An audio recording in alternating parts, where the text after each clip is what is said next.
تو یزید بن معاویہ بن ابی سفیان کی ولی عہدی کو انکار کرنے والے 5 صحابہ تھے، بڑے صغار صحابہ میں 5 تھے۔ حضرت ابو بکر صدیق رضی اللہ عنہ کے بیٹے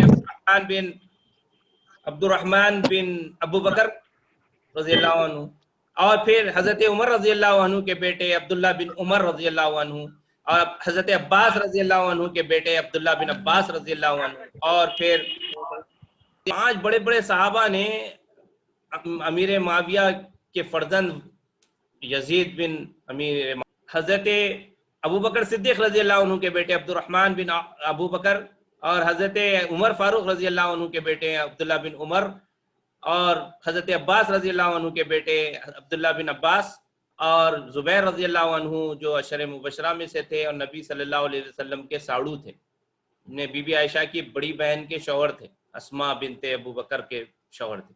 حضرت زبیر رضی اللہ عنہ کے بیٹے عبداللہ بن زبیر، حضرت علی رضی اللہ عنہ کے بیٹے حسین بن علی، حسین رضی اللہ عنہ، یہ 5 نے انکار کر دیا کہ ہم قبول نہیں کر سکتے ولی عہدی کو۔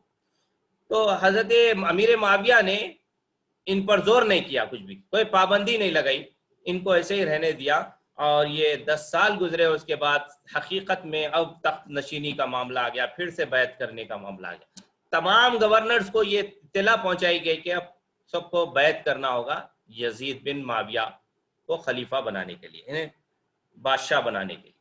تو بہرحال دونوں نے جو بڑے علماء تھے انہوں نے کہا کہ الفتنہ اکبر من القتل، الفتنہ اشد من القتل، قرآن مجید میں 2 جگہ بتایا گیا کہ فتنہ قتل سے بڑی چیز ہے۔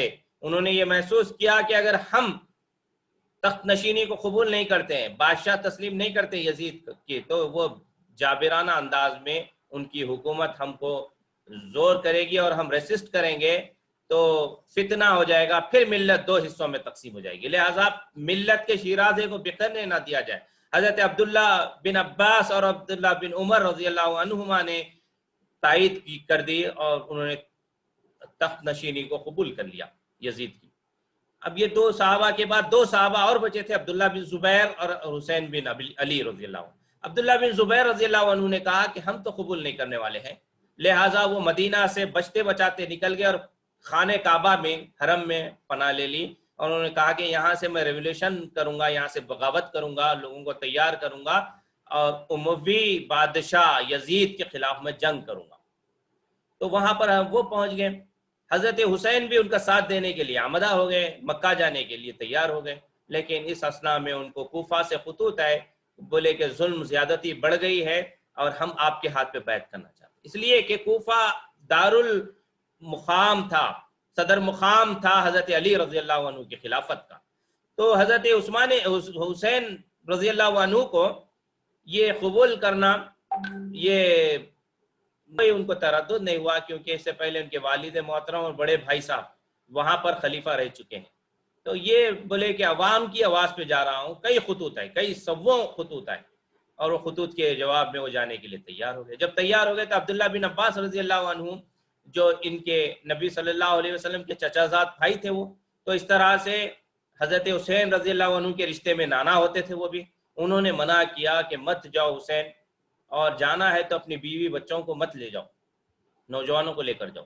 لیکن انہوں نے طے کر لیا تھا کہ اب مجھے منتقل ہونا ہے کوفہ کو، اور بیوی بچوں کو سب کو لے لیے 72 لوگوں کے ساتھ وہ کوفہ کی طرف روانہ ہوئے۔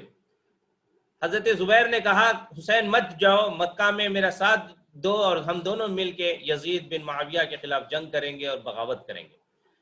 تو حضرت حسین نے عوام کی آواز پر رحم دل تھے اور عدل و قسط کے قیام کی خاطر وہ کوفہ جانے کا فیصلہ کر لیا، اور اس میں ان کی بیوی بھی تھی، اور ان کے بہنیں بھی تھی، ان کی پوتریاں بھی تھے، نواسیاں بھی تھی، اور ان کی بہویں بھی تھیں، چھوٹے بچے بھی تھے، شیرخوار بچے بھی تھے۔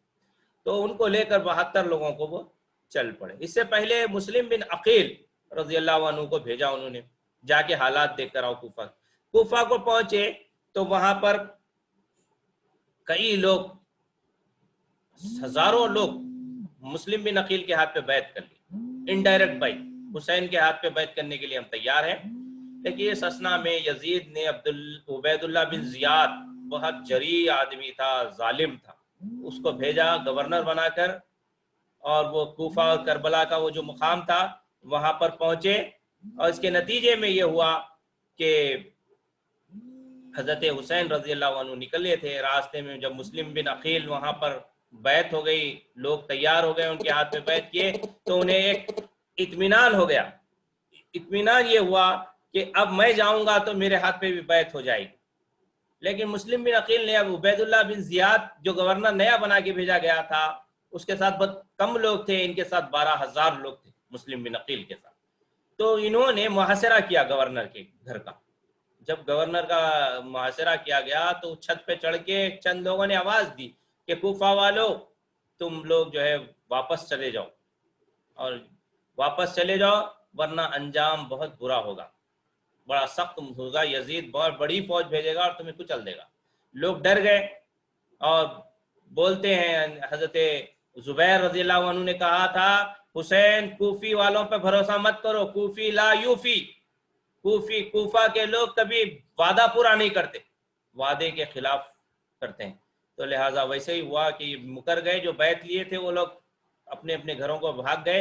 اس کے نتیجے میں چند لوگ رہ گئے، انہوں نے مقابلہ کیا، مسلم بن عقیل شہید ہونے کی حالت میں آ گئے، تو ایک قاصد کو بھیجا حضرت حسین کو روکنے کے لیے راستے میں، قاصد تیز رفتار قاصد گیا اور روکنے کی کوشش کیا، اتنے میں ہوا کہ مسلم بن عقیل کی شہادت کی خبر بھی حسین کو پہنچ گئی اور وہ قاصد بھی پہنچ گیا۔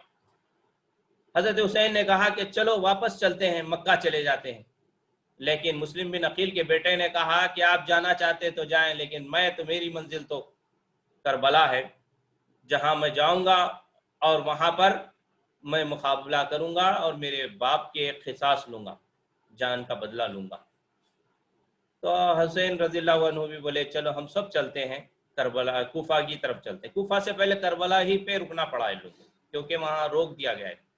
کربلا کے پاس جو ہے پہنچ گئے، اور جبکہ لوگوں نے انہیں بلایا تھا، آنے کے بعد کسی نے تعاون نہیں کیا، ساتھ نہیں دیا، صرف 72 لوگ بچ گئے۔ عزیزان گرامی، یہ دیوانہ وار انہوں نے وہاں پر مقابلہ کیا ہے، اور کبھی 1000 لوگوں کو بھیجا گیا ان کے مقابلے میں، 72 لوگوں میں جس میں خواتین بھی ہے، اطفال بھی ہے، بچے بھی ہیں، 1000 لوگوں کو بھیجا گیا، حر نام کے ایک شخص کو بھیجا گیا، اور وہ جب حضرت حسین سے گفتگو کیا تو متاثر ہو گیا اور وہ تائیدی بن گیا، کوئی حملہ نہیں کیا۔ اس کے بعد یزید نے عمر بن سعد بن ابی وقاص رضی اللہ عنہ کے بیٹے عمر کو جو ہے خلیفہ گورنر بنا کے، سپہ سالار بنا کے 4000 فوج کے ساتھ بھیجا۔ تو عمر نے بہت شریف النفس تھے، شریف النفس، اشرف مبشرہ میں سعد بن ابی وقاص کا واقعہ شمار ہوتا ہے۔ ان کے متعلق جنگ احد میں نبی صلی اللہ علیہ وسلم نے کہا تھا سعد تیر برساؤ، میرے ماں باپ تم پہ قربان، سعد تیر برساؤ۔ اور یہ سعد بن ابی وقاص وہ ہے جو ایران کی سلطنت کو ہرا کر ایران کے گورنر بن گئے تھے، کسرا کو ہرا دیا تھا انہوں نے۔ تو یہ سعد بن ابی وقاص کے بیٹے تھے، وہ بھی شریف تھے۔ عمر بن سعد نے کہا کہ تم مکہ بھی مت جاؤ حسین، مدینہ بھی مت جاؤ، زبیر کے پاس بھی نہیں جانا، مدینہ بھی نہیں جانا، تم جو ہے دمشق جاؤ اور یزید کے ہاتھ پہ بیعت کر لو یا اس سے مصالحت کر لو، تو میں راستہ چھوڑنے کے لیے تیار ہوں۔ حضرت حسین رضی اللہ عنہ جانے ہی والے تھے دمشق کی طرف، ایسے میں پھر ایک اور سپہ سالار آیا عمر بن سعد کو بھی، اس کے بعد سمر نام آتا ہے تاریخ میں، یہ بڑا جری تھا اور یہ بڑا ظالم تھا، اس کو بھیجا گیا 10,000 لوگوں کے ساتھ۔ ذرا تصور کیجئے 72 لوگوں سے لڑنے کے لیے، اس میں کچھ خواتین بچے بھی ہیں، نکال دیجئے، لڑنے والے 40-45 مرد ہیں، اور ان کے لیے لڑنے کے لیے 10,000 لوگوں کو بھیجا گیا۔ تو یہ عزیزو 7 محرم جب آئی تو پانی بند کر دیا گیا، شیرخوار بچے بھی تھے، خواتین بھی تھے، پانی بند کر دیا گیا، نہر اور چشمے کے اوپر نگرانی لگا دی گئی کہ پانی نہ لے سکے لوگ، پانی سے محروم کر دیا گیا، غذائی اجناس ختم ہو گئے تھے، بھوکے پیاسے تھے، اور سارے کے سارے اٹھ کے آ گئے تھے، کنبہ آ گیا تھا جس میں بنی ہاشم کے 20 بڑے بڑے جری جوان تھے۔ تو ان لوگوں کا محاصرہ کیا گیا اور لڑنے پہ مجبور کیا گیا. جب لڑنے کے پر مجبور کیا گیا تو یہ چوڑیاں پہنے ہوئے نہیں تھے، ہاتھ میں چوڑیاں پہنے ہوئے نہیں تھے، انہوں نے مقابلہ کیا اور جرأت سے مقابلہ کیا. ایک ایک کربلا میں ایک ایک حسین رضی اللہ عنہ کے سپاہی نے کئی ہزاروں کئی سووں کو مارا. ایسی بہادری سے لڑا جبکہ ہزاروں سے مقابلہ تھا. بہادری سے لڑے. اس کے بعد حضرت حسین رضی اللہ عنہ 9 محرم الحرام کو رات میں عبادت کرتے رہے اور پھر 10 محرم کو انہوں نے 2 رکعت نماز پڑھنے کا، جب شہید ہونے کا وقت آ گیا ہے، محاصرہ کر لیا گیا ان کا خیمے کا، تو ان کو نماز پڑھنے کی اجازت مانگی اور 2 رکعت نفل نماز پڑھی اور اس کے بعد ان کو شہید کیا گیا. شہید ہونے سے پہلے انہوں نے کوفی کے جو لوگوں نے خطوط دیے تھے وہ خطوط بتا کے بولے کہ میں اپنی طرف سے نہیں آیا ہوں، تم نے مجھے بلایا.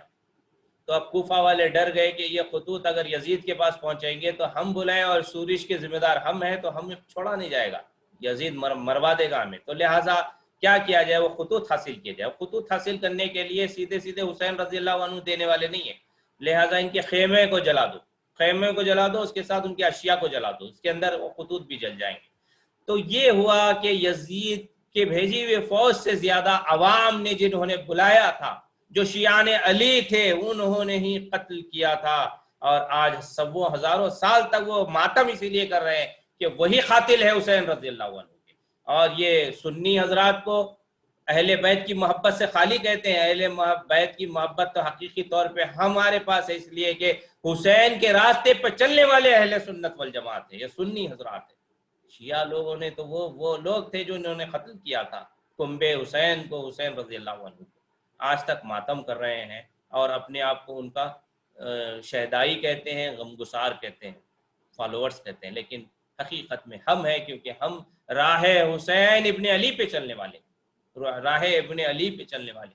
عزیزان گرامی، یہ شہادت کے واقعہ تھا. شہادت کیسے ہوئی آپ لوگ جانتے ہیں، مختلف طریقے سے ستایا گیا اور اس کے بعد شہید کر دیا گیا. حضرت حسین رضی اللہ عنہ کی شہادت 10 محرم الحرام 61 ہجری میں ہوئی. حضرت حسین رضی اللہ عنہ کی شہادت نبی صلی اللہ علیہ وسلم کی دنیا سے گزرنے کے ٹھیک 50 سال بعد ہوئی. اور حضرت حسین رضی اللہ عنہ اس وقت کم عمر تھے، شاید 4-5 سال کے تھے یا 6 سال کے تھے جب نبی صلی اللہ علیہ وسلم دنیا سے گزر گئے. اس طرح سے آپ کی عمر 66 سال 60 سال سے پہلے کم تھی، 56 یا 57 سال کے آپ تھے اس وقت آپ شہید کر دیے گئے. آپ کے پوتروں کی بھی شادی ہو گئی تھی، اور عرب میں رواج تھا کہ پوتروں کی شادی کے ساتھ ساتھ دادا کی بھی شادی ہوتی تھی. تو حسین کی ایک اور بیوی تھی بڑھاپے میں بھی، اور ایک شیرخوار بچہ تھا ان کا، علی اکبر نام. اس کو تیر لگی، شیرخوار بچے کے گلے پہ تیر لگی اور وہ شہید ہو گیا. اس طریقے سے کنبے حسین اور حسین کی جانیں یہ اس وجہ سے تھی کیونکہ نظام حکومت میں گراں قدر تبدیلی آ گئی تھی، اور ایسی تبدیلیاں رونما ہو چکی تھی جو آگے جا کے فتنہ اور بگاڑ بننے والی تھی. چنانچہ وہ بگاڑ رہتی دنیا تک چشم فلک نے وہ نظارہ دیکھا کہ حسین جو آگے کا دیکھ رہے ہیں جو بگاڑ کو، وہ بگاڑ ہو کر رہا اور یہ خلافت ملوکیت میں تبدیل ہو گئی. جبکہ خلافت میں آزادانہ انتخاب ہوتا تھا، بیعت کیا جاتا تھا، خلافت میں زبردست کے زور پہ بادشاہت حاصل کرنے والے بن گئے اور بیعت نہیں کرنے والوں کو سزائیں دینے والے بن گئے، بالجبر بیعت لینا شروع ہو گیا. خلافت میں شورائی نظام سے ہوتا تھا کام، مشوروں سے ہوتا تھا، اور جب یہاں پر بالجبر تلوار کی نوک پہ، خنجر کی نوک پہ کام ہونے لگا. اظہار رائے کی آزادی تھی خلافت میں کہ جو چاہے غلط بھی نیگیٹو بھی اگر بولنا چاہے تو اس کو اجازت تھی، اس سے انتقام نہیں لیا جاتا تھا، اسے جیل کی کوٹریوں میں نہیں ڈالا جاتا تھا. جبکہ بادشاہیت میں تبدیل ہو گیا تو بادشاہ کے خلاف اور اس کی حکومت کے خلاف بولنے والوں کا مقام یا تو دار و رسن تھا، پھانسی تھی، قید تھا، یا پھر قتل کیا جانا تھا. خدا اور خلق خدا کے سامنے جواب دہ تھے خلیفہ. حضرت عمر رضی اللہ عنہ کے بارے میں معلوم ہے، حضرت عمر رضی اللہ عنہ کو ایک خاتون نے ایک پل پہ پکڑ لیا، بولے امیر المومنین عمر، یا عمر تم اس بات کا فیصلہ اس پل پہ کرو گے یا پل صراط پہ کرو گے، طے کرنا تمہیں. ایک عام خاتون کو یہ اختیار حاصل تھا کہ خلیفہ وقت کے ساتھ اس قدر گفتگو، سخت لہجے میں گفتگو کرے، اور اسے کوئی انتقام نہیں لیا جاتا تھا. وہ جواب دہی کا احساس، بندوں کے سامنے جواب دہی کا احساس۔ ایک خاتون ہے اپنے بچوں کو سے پانی رکھی ہے بگونے میں اور بہلا رہی ہے، کچھ پک رہا ہے، بچے چھوٹے بچے، وہ لوگ یہ دیکھ رہے ہیں کہ ماں کچھ پکا رہی ہے اور اطمینان میں۔ حضرت عمر دیکھتے ہیں کہ صرف پانی۔ پوچھا کیا بات ہے؟ تو میرے پاس کچھ پکانے کے لیے نہیں ہے، اسی لیے میں پانی گرم۔ وہ فوری گئے بیت المال سے کچھ سامان لائے اور دیے۔ جب غلام اٹھانا چاہ رہا تھا تھیلا، اس کو پوچھے وَلَا تَزِرُ وَازِرَةٌ وِزْرَ أُخْرَىٰ، یہ خلیفہ وقت کی ذمہ داری ہے، کیا کل تم اس طرح سے آخرت میں میرا بوجھ اٹھانے کے لیے تیار ہو؟ پھر انہوں نے وہ تھیلا اپنے کھاندے پر ڈالا اور وہ خاتون تک پہنچایا۔ یہ تھی خلق خدا کے سامنے جواب دہی خلافت میں۔ اور بادشاہیت میں، ملوکیت میں جب تبدیل ہو گئی تو لوگ منمانی حکومت کرنے لگے، خلق خدا سے پوچھنا تو کیا، ان پر ظلم کرنے لگے، ان کے کوئی حقوق باقی نہیں رکھے۔ بیت المال کو ایک امانت سمجھا جاتا تھا خلافت میں، لیکن ملوکیت میں تبدیل ہوئی تو یہ ملوکیت میں بادشاہ کا خزانہ ذاتی صرف خاص کا خزانہ سمجھا گیا اور منمانی استعمال کیا گیا۔ قانون کی حکومت تھی۔ خلیفہ وقت حضرت عمر رضی اللہ عنہ یا حضرت علی رضی اللہ عنہ کو اگر کوئی مقدمہ ہوتا تو عدالت میں جا کے وہ دعویٰ کرتے تھے، اور خلیفہ وقت کے خلاف فیصلہ کرنے کی ہمت قاضی وقت کے پاس تھی۔ لیکن جب ملوکیت میں تبدیل ہوئی تو قاضی منہ چڑھا بن گیا حاکم وقت کا، بادشاہ کا۔ بادشاہ کا جو فیصلہ ہوتا وہ فیصلہ قاضی کا ہوتا تھا۔ قانون بک گیا تھا، قانون دب گیا تھا، قانون کی حکومت ختم ہو گئی۔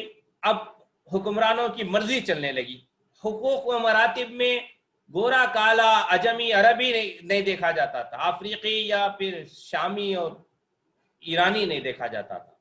مسلمان ہے بس مراتب دیے جاتے، عہدے دیے جاتے۔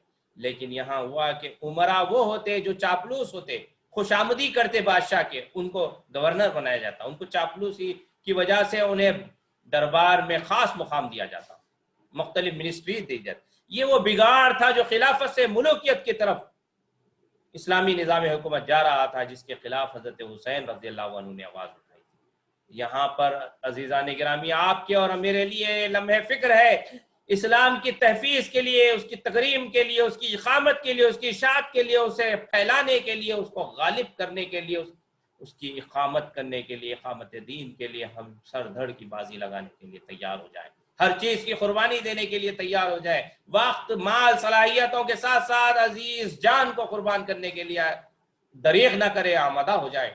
یہ وقت ہے۔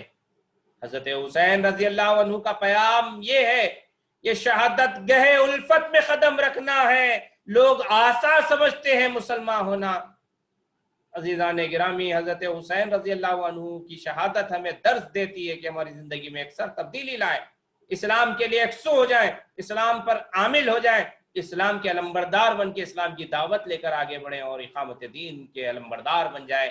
وآخر دعوانا الحمدللہ رب العالمین۔ جزاک اللہ خیر۔